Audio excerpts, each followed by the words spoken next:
자, 오늘 신명기 13장이죠. 13장. 신명기 2부가 시작됐고 13장에서는 뭐라고 말씀하신지 봅시다. 5절까지만 읽어볼까요? 만일 너희 가운데 선지자나 꿈꾸는 자가 일어나서 표적이나 이적을 내게 보이고 그 표적이나 이적이 이루어져 그가 내게 일러 말하기를 내가 알지 못하는 다른 신들을 쫓아가서 우리가 그들을 섬기자 할지라도 너는 그러한 선지자나 꿈꾸는 자의 말들에 경청하지 말라. 이는 주 너희 하나님께서 너희가 너희 마음을 다하고 너희의 혼을 다하여 주 너희 하나님을 사랑하는지를 아시고자 너희를 시험하심이니라. 너희는 주 너희 하나님을 따르며 그분을 두려워하고 그분의 계명들을 지키며 그분의 음성에 복종하고 또 너희는 그분을 섬기며 그분께 밀착할지니라.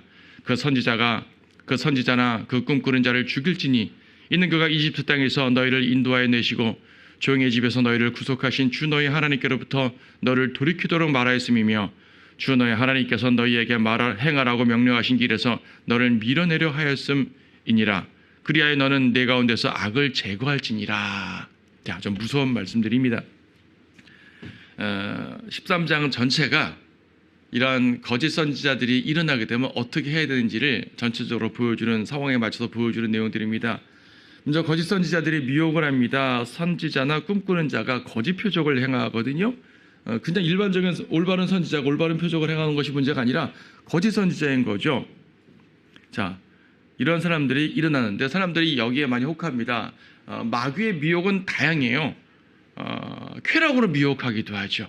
세상으로 미혹하기도 합니다. 어떤 명예로 미혹하기도 하고요. 다양한 방식으로 미혹합니다. 그런데 이런 모든 미혹 중에서 가장 큰 게 뭐냐면은 이런 신비적 행위들로 미혹하는 거예요. 신비적인 행위들을 미혹해가지고요. 직통계시라든지 꿈이라든지 누구누구 목사님이 누구누구 권사님이 계시를 받았는데 이렇습니다. 하나님의 계시를 받았다는데 들어야 될 거 아니겠어요? 이렇게 오해를 하고 이제 미혹을 당하는 거예요. 이 신비적인 행위가 그러니까 종교의 이제 대부분의 종교들은 신비적인 활동을 하잖아요. 기적들을 행한다는, 우리 지난 시간에 오후에 기적에 대해서 봤는데 하나님의 기적만이 진짜 기적인데 세상 사람들은 마귀의 기적들을 그런데 미혹을 당한단 말이에요. 그래서 마귀의 주 활동 무대는 종교예요. 세상도 마귀가 주관하죠. 물론 정치, 경제, 사회, 문화 모든 것들을 마귀가 관장하고 자기의 영역인데 마귀의 가장 큰 영역은 교회다. 종교다. 그래서 이 적그리스도가 이 교황 체제 속에서 나타날 거잖아요. 그런 역할을 계속 해왔었고 이것들을 보게 되면 마귀가 얼마나 종교를 통해서 나타나는지. 왜 마귀가 종교를 통해서 나타날까요? 자기가 하나님으로 추앙받기 위해서 그렇죠. 2절을 보게 되면요. 그러한 표적이나 이적이 이루어져라고 말하거든요. 아예 안 이루어지면 관계가 없는데 이루어진단 말이에요. 그냥 말로만 사기치는 거라면은 사기꾼이 드러나면 관계 없잖아요. 저 사람 사기꾼이었어, 가짜였어 하면 되는데 드러난단 말이에요. 표적이 나타난단 말이에요. 마귀도 이적을 행하는 거죠. 여러분 이방 종교들도 가짜 교회들도 이적을 행하잖아요. 그렇죠. 타 종교에서도 방언합니다. 중들도 방언해요. 이런 경우가 있어요. 어떤 신비주의에 다 깊이 몰입하게 되면은 그렇게 되는 거예요. 가짜 교회들에서 많이 이적들을 행하잖아요.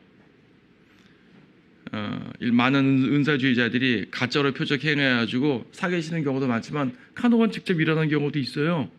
이게 뭡니까? 마귀가 행하는 것이거든요. 여러분 하나님의 이적의 이 모습과 마귀의 이적의 모습이 구분할 수 있다고 그랬습니다. 마귀의 이적은요, 죄와 동반해요.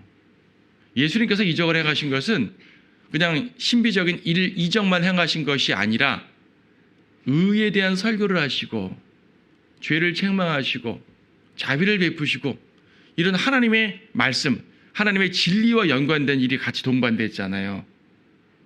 예수님의 이적은 놀라운 능력 플러스 하나님의 일들이에요. 의와 자비예요. 근데 마귀의 이적은 뭐냐면 놀라운 이적 플러스 죄예요. 교만이에요. 미혹이에요. 이적을 통해서 미혹을 한다. 이적을 통해서 누가 높아진다. 많은 이제 은사주의 목사들이 이적을 해가면서 자기를 높이잖아요. 이거는 마귀의 이적이라는 얘기죠. 우리는 자신을 높일 이유가 없죠. 근데 마귀는 자신을 높입니다. 교만하게 됩니다. 그래서 이적의 목적이 마귀의 이적의 목적이 뭐냐면 자신을 높이는 것이고 인간을 파멸시켜가지고 결과적으로 하나님을 떠나게 하는 거죠. 그래서 이러한 이적들이 이루어져가지고 그가 내게 일러 말하기를 2절에서요. 내가 알지 못하는 다른 신들을 쫓아가서 우리가 그를 섬기자 할지라도 다른 신들을 쫓아가서 우리를 섬기자라고 말합니다. 하나님을 떠나게 하는 모든 것은 미혹이에요. 직접 이적을 행하지 않는다 하더라도 하나님을 떠나는 모든 것들, 하나님을 떠나게 하는 모든 것들, 여러분의 마음을 조금이라도 주님으로부터 벗어나게 하는 것들 미혹이에요. 어떤 신비적인 이적을 행하는 것뿐만이 아니라 쾌락이나 부와 명예 자체가 나쁜 게 아니라 그런 걸 통해서 주님을 떠나게 된다면 미혹인 것이죠. 그렇죠. 자, 미혹을 허락하신 이유가 뭡니까? 3절에 보게 되면 너는 그러한 선지자나 꿈꾸는 자들의 말들에 경청하지 말라. 이는 주 너의 하나님께서 너희가 너희의 마음을 다하고 너희의 혼을 다하여 주 너희 하나님을 사랑하는지를 아시고자 너희를 시험하심이라. 시험하심이라 그랬어요. 알기 위해서 테스트하는 거죠. 마귀가 시험하는 것은 우리를 쓰러뜨리기 위해서 테스트하는 것, 이제 유혹하는 것이고, 주님이 시험하시는 것은 일종의 테스트죠. 우리를 보는 거예요. 정말 나를 사랑하는지, 주님을 사랑하는지 보는 겁니다. 주님께서는 종종 시험을 통해서 믿음을 증명시켰어요.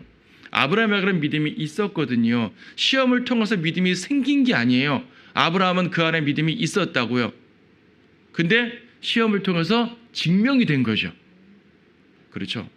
아브라함은 이미 믿음으로 의로 여겨졌다고 창세기 15장에서 선언을 하셨어요. 근데 그것이 드러나지 않았단 말이에요. 정말 그러한가? 확인해보자. 물론 하나님은 다 아시죠. 그런 믿음을 확인해 봄으로 말미암아 아브라함 자신도 자신에 대해서 더 강력하게 생각할 수가 있죠. 아닌가 아니라 아브라함도 중간에 믿음을 포기할 뻔한 일들이 몇 번 있었잖아요. 주님께서 확인시켜 주시는 것이에요. 이끌어 주시는 것입니다. 그래서 미혹에 속지 않음으로써 하나님을 사랑하는 자라는 사실이 증명돼야 됩니다. 여러분들이 간혹 미혹을 당할 때가 있어요. 유혹을 당할 때가 있어요. 이때 내가 하나님의 말씀을 굳게 붙들고 내가 주님을 사랑함으로써 다른 걸 사랑하지 않고 이런 것을 굳건하게 이제 지키는 거예요. 믿음을 지키는 거예요. 그렇지 못하고 떨어져 나간 사람들이 있단 말이에요.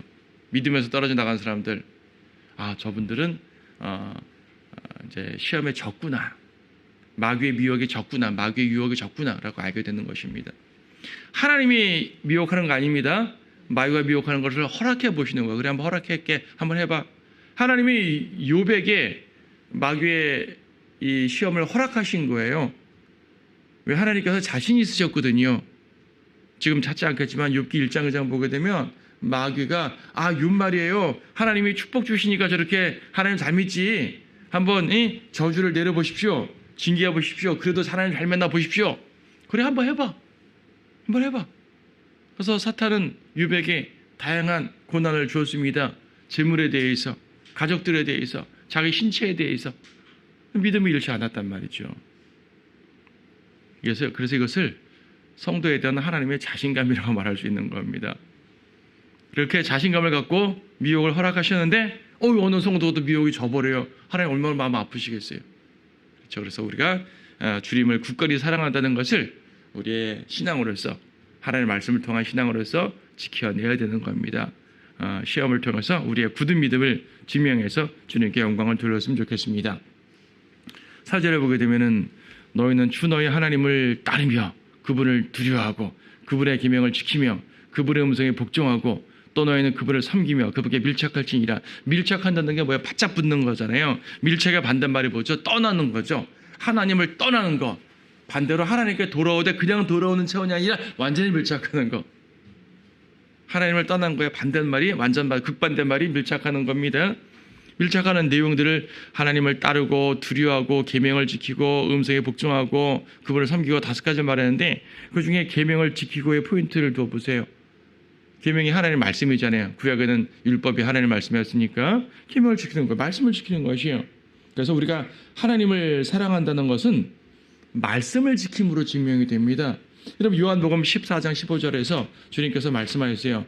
너희 나 사랑해? 오케이. 그럼 내 말을 지켜.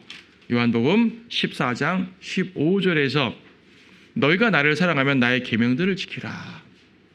하나님의 말씀을 지켜야지 주님을 사랑하는 것을 증명을 하는 겁니다. 저는 주님을 사랑합니다 하고 고백은 하고 찬송 부를 때 눈물은 펑펑 흘리는데 하나님의 말씀을 행하지 않아요. 그럼 뭐죠? 그는 감정적인 사랑만 하는 거예요. 감정적인 사랑만 하면 뭐예요? 요한복음 14장 15절이었어요. 예. 우리 하나님은 감정적인 사랑을 요구하는 것이 아닙니다. 그럼 물론 감정도 필요하죠. 사랑할 때 감정 없으면 그것도 무미건조하면 안 되죠. 당연히 주님을 사랑해서 감격에 벅차 주님을 정말 눈물 흘리면서 기뻐하는 것도 필요해요. 하지만 감정적인 사랑만 하게 되면 소용없는 거예요. 그렇죠. 남녀가 사랑하는데 처음에는 감정적으로 애틋해가지고 시간 지나니까 감정을 식어버리네요. 그러니까 아무것도 안 남아요. 자, 감정적인 사랑만 갖게 되면 그렇게 끝나버리는 겁니다. 우리 하나님과의 관계에서는 감정적인 사랑만 갖고 있으면 안 돼요. 인간의 감정은 식는다니까요. 여러분, 하나님과의 감정도 식어요. 여러분, 처음 믿고 나서 주님께 은혜를 충분히 받고 나서 정말 말씀 한 구절만 읽어도 눈물 펑펑 나고 찬송 부르도 눈물 펑펑 나고 이랬던 적 있었죠. 근데 지금 안 그래요. 내가 주님을 덜 사랑하나? 덜 사랑하는 게 아니에요. 감정은 식는 거예요. 그냥 감정을 식었다고 주님을 안 사랑하는 것이 아니라고요. 여러분이 하나님의 말씀을 사랑하고 굳게 지키면 주님을 사랑하는 거예요. 근데 감정적인 사랑에 의지하는 사람은 감정이 쏙 빠져버리니까 내가 주님 사랑했던가? 아니죠. 그래서는 안 되는 거예요. 그래서 우리가 감정 자체가 나쁘다는 말이 아니라 감정을 짜내는 이러한 의도적인 거 안 하잖아요. CCM 불러가면서 여러 가지 악기 동원해서 감정 막 쥐어짜는 거, 이렇게 하면 사람들이 예배 때 와가지고 사람들 많이 모이고 뭔가 해소돼서 간다니까요. 해소돼서 가면 뭐예요? 다 감정은 사라져버리는데 아무것도 아니에요. 중고등학생 시절에, 청년 시절에 CCM 불러가면서 감정 충만해서 맨날 엉엉 울고 주님 사랑해요 고백했던 사람들 다 어디 가버렸어요?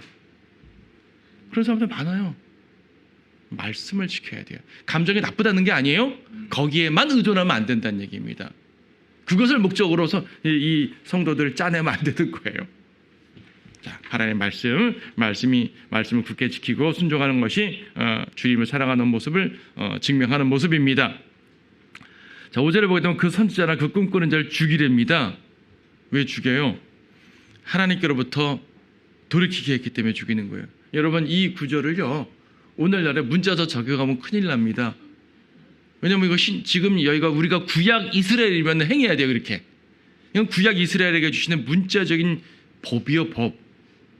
여러분, 이 구약 이스라엘에는 헌법이 없었잖아요. 율법이 헌법인 거예요. 그냥 율법이 헌법이고 민법이고 형법이고 다 되는 거예요. 그래서 율법이 이스라엘을 국가적으로 사회적으로 다스리는 법이었기 때문에, 또 이스라엘은 민족적으로 하나님의 택함 받은 백성이잖아요. 민족적으로.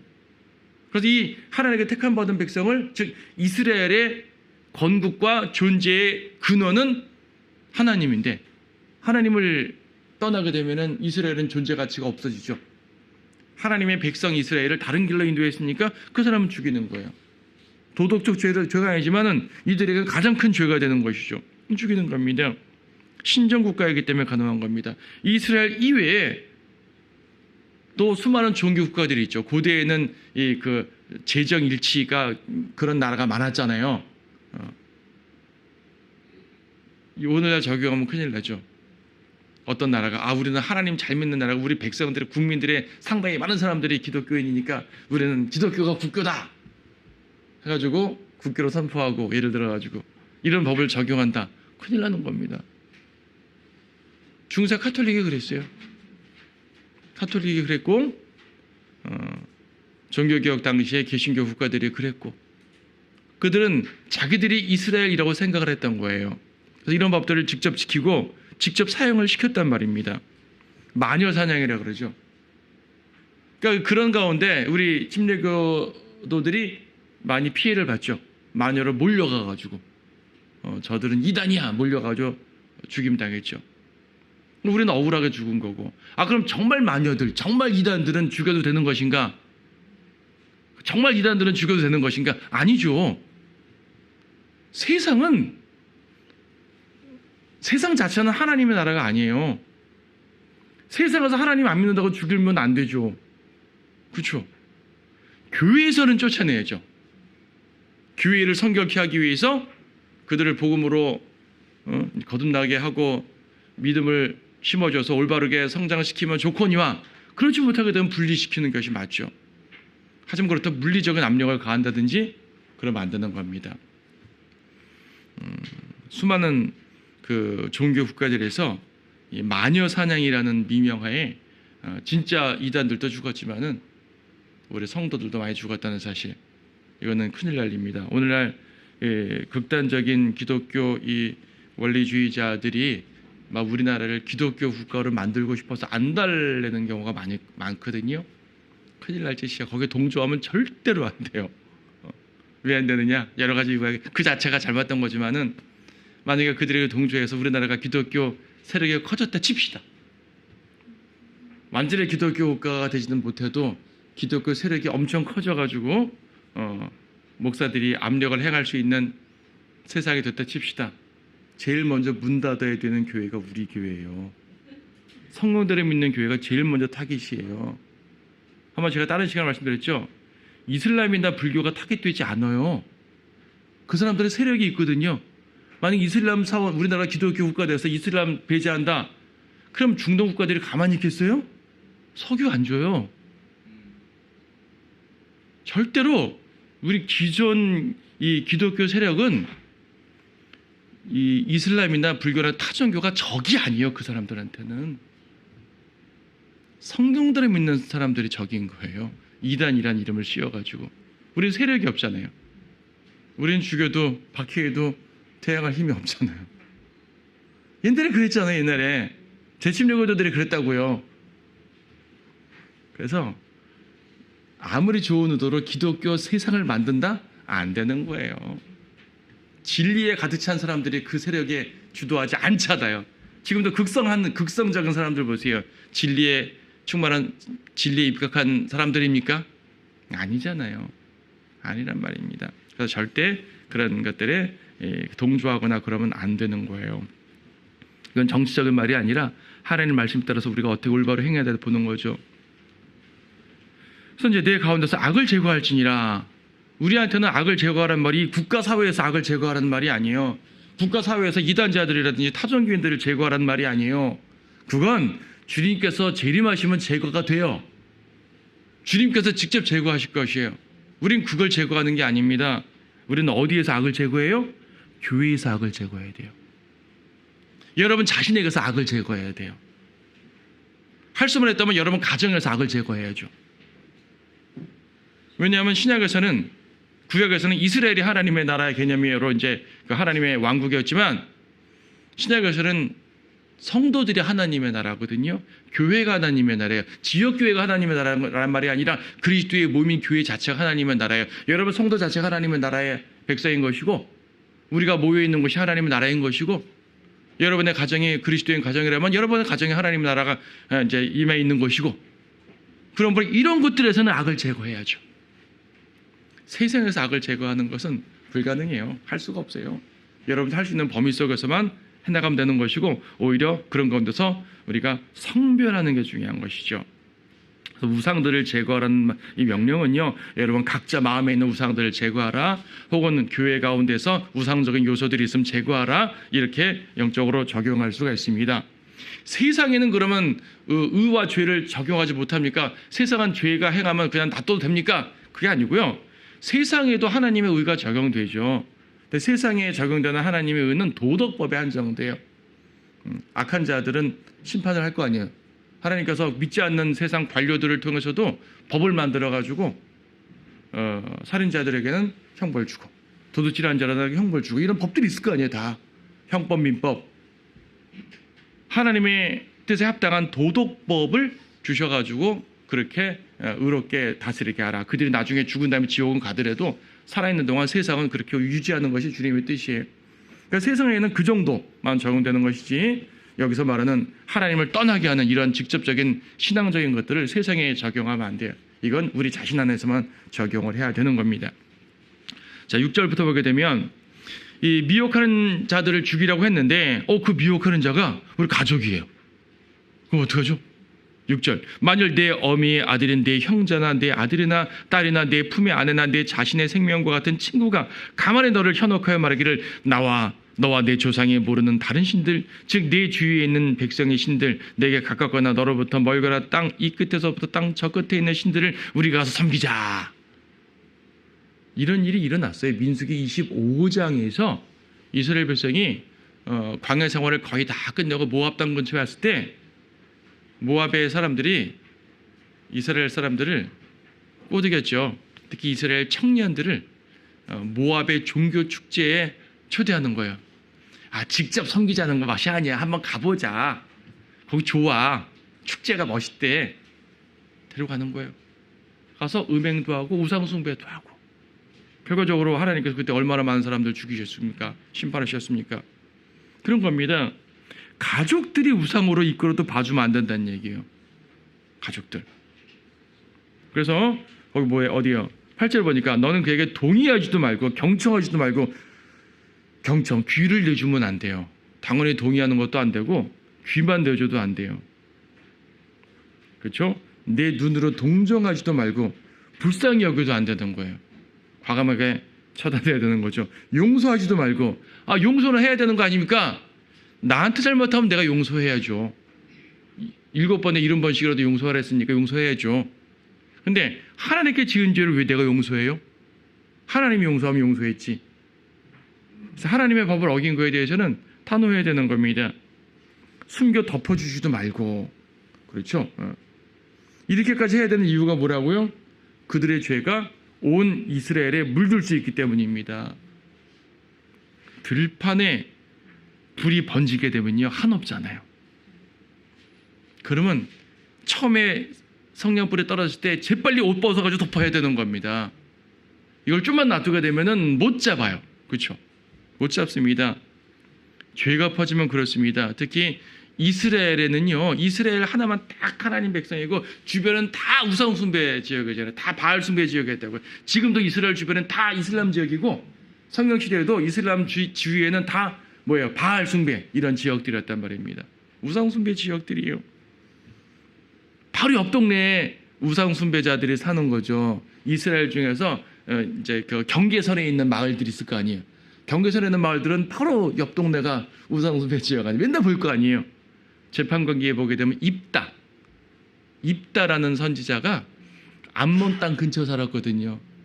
암몬 땅 근처 사니까 암몬인들이 행하는 걸 본 거예요. 그러니까 하나님을 섬긴다면서도 자기 딸을 제물로 바치는 일을 행했죠. 암몬에는 그런 풍습이 있었으니까 그걸 보고 자랐으니까. 자, 그런 겁니다. 그래서 이들의 죄가 번지지 않기 위해서 가족들도 차단해야 된다 말합니다. 구절을 보게 되면 심지어 가족이라도 죽이라고 말해요. 그리고 다른 사람이 죽이기 전에 가족이 먼저 돌을 던지라고 그럽니다. 이거 오늘날 문자도 적용하는 거 아닙니다. 오해하면 안 돼요. 이만큼 철저했단 말이에요. 구약 이스라엘은 신정국가이기 때문에 가능한 것이고 오늘날은 이스라엘도 이러면 안 되죠. 적용이 안 돼요. 다만 영적으로는 적용하는 거죠. 누가복음 14장 26절에서도요. 아버지나 어머니나 형제나 자매나 미워하지 아니하면 주님을 따를 수 없다고 말씀하고 있거든요. 누가복음 14장 26절에서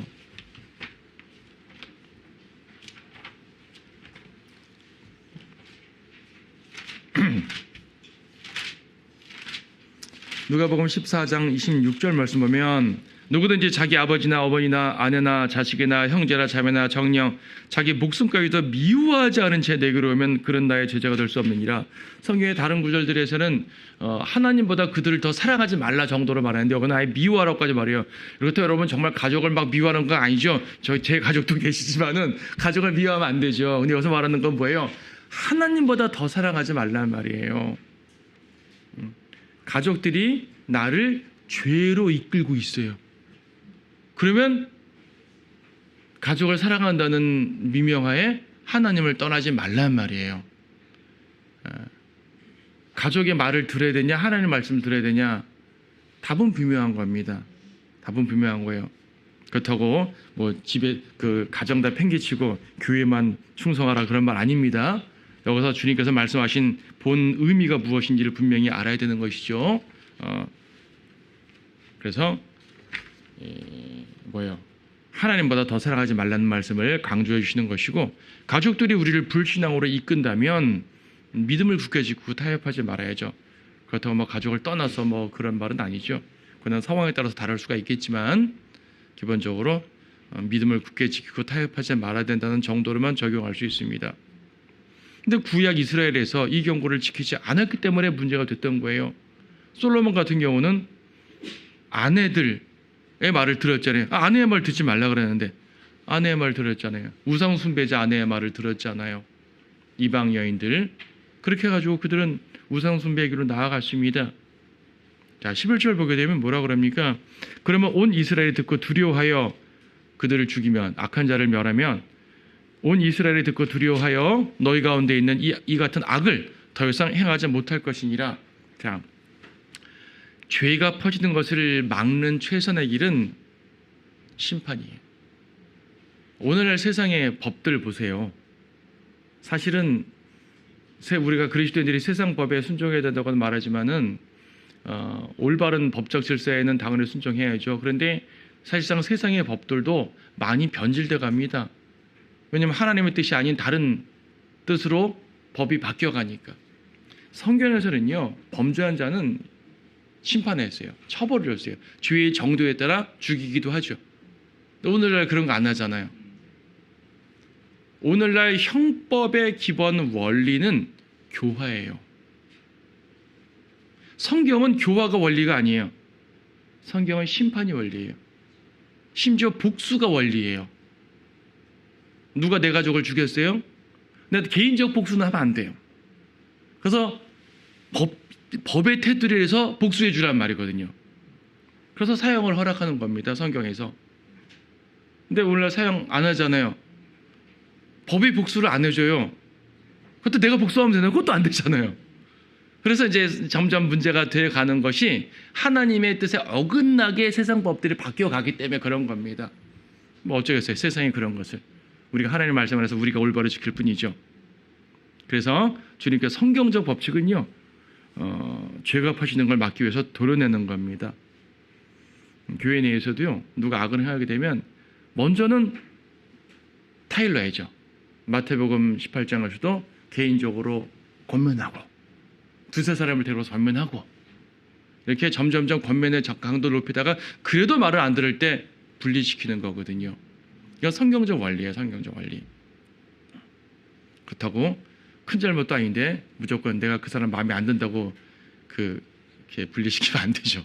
철저하게 성경적 원리를 따라야 되는 거죠.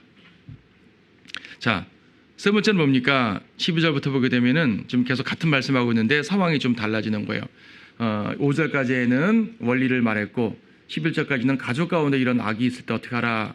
15절부터는 어떤 성읍에 이런 일이 벌어지게 되면 12절, 만일 내가 주 너의 하나님께서 내게 주시어 거하게 하시는 내 성읍들 중 한 곳에서 소문을 들을 때, 직접 본 것도 아니고 소문을 들었어요. 어느 성읍에 이렇게 악한 일이 있다고 하더라. 우상숭배가 있다고 하더라. 13절, 벨리알의 자식들은 어떤 사람들이 너희 가운데서 나가 그들의 성읍의 거민들을 끌어내서 말하기를 우리가 가서 너희가 알지 못하는 다른 신들을 섬기자 한다 하거든. 그런 일이 들리거든 묵고하지 말고 확인하라고 얘기죠. 너는 알아보고 찾아보고 열심히 물을지니 보라, 만약 그것이 사실이고 그 일이 확실하고 그 같은 가정하면 너희 가운데 있으면 조사해서 확실하면 그 성읍을 멸하라고 말하는 겁니다. 자, 소문만 들어도 철저히 조사하란 말이죠. 성읍이 미혹되면요, 어느 정도 멸하냐면 15절에서요, 그 거민들을 멸하고 그 안에 있는 모든 것들을 멸합니다. 가축들까지 멸합니다. 여러분, 이거 거의 어떤 수준이에요? 이스라엘이 가나안 땅 정복할 때 수준이죠. 이스라엘이 가나안 땅 정복할 때 수준입니다.